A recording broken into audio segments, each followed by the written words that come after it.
So this solar hot air panel that we're planning on using there, you mentioned is going to provide a significant contribution to the heat load on the addition.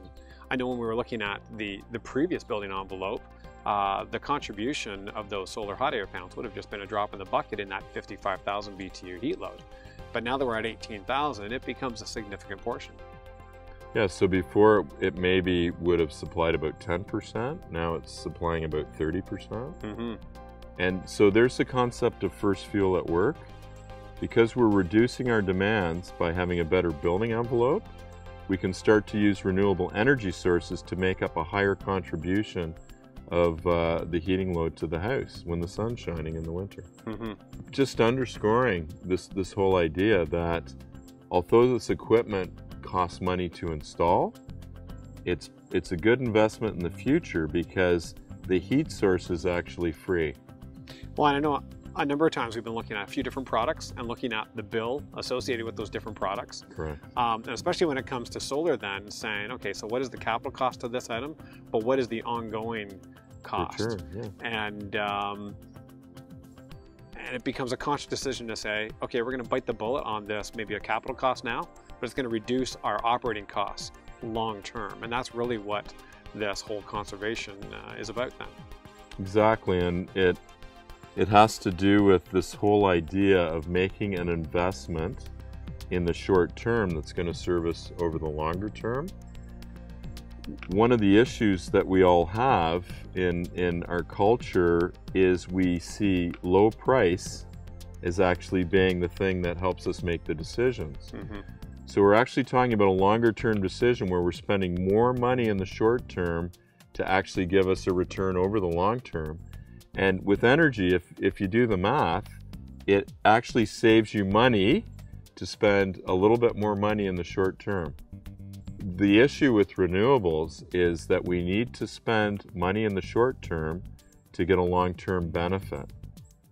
And many people are only interested in the short-term costs rather than returns over time. Mm-hmm. Well, and certainly for a person that's looking to upgrade their house and looking even at the resale value of that house, not only is it going to benefit them now in terms of lower energy costs, but it also brings added value to their house at the resale time.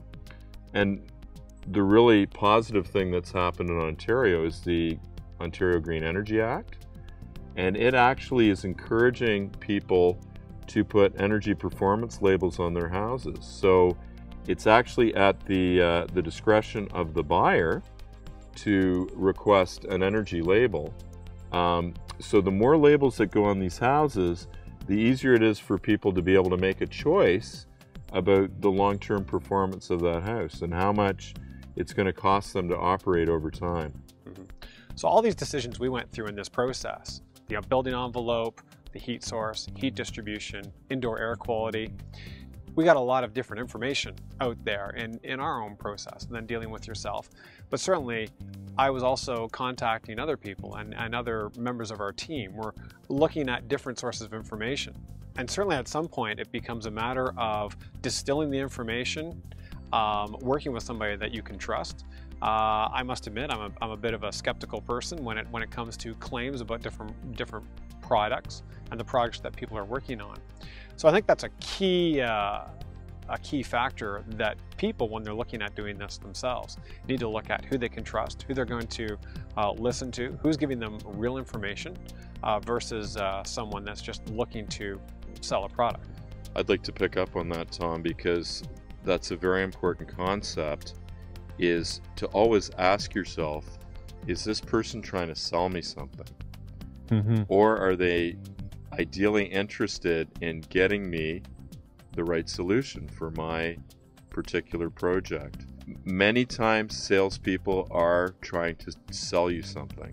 In order to make good decisions, we want people that are more interested in trying to educate us. So that's a great acid test for finding out whether or not different products are good. You can find salespeople that are sincere and that can direct you to objective ways of actually choosing between products. Mm-hmm. And the salespeople that are actually representing the better product, it's in their self-interest to educate you enough to understand why their product is better. Mm-hmm. Well, and this comes back to our first point then, which is the importance that the homeowner become educated. If they're looking to buy a house, get educated on the builder that's building that house and what the energy efficient features are that they're putting into that house. Or as a homeowner that's looking to do a renovation, get educated on what their house is and what they can do to make it better.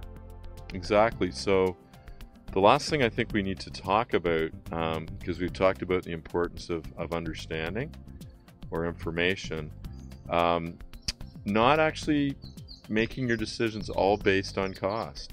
And ironically, the lowest cost isn't the best, nor is the highest cost.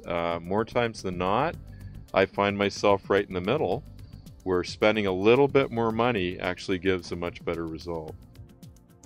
So that's been our experience in the pre-planning phase of this project. It's been really good working through that with you, John, and I've appreciated your experience and that you've had, and especially the fact that you not only are selling product and consulting in terms of how to do this, but you've built the complete house yourself. And so as you're looking for somebody to work with your project, if you can find that person out there, key in on them. And it might not be, as you mentioned, it might not be the cheapest person.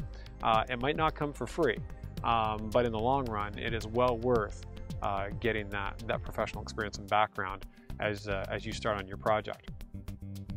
And I guess the other source would be that there are many architects and designers that actually could direct you to who those people are. Very good. Well, we're gonna start putting the plans in place and get moving forward on the project. That's great. I'm looking forward to it. Thank you.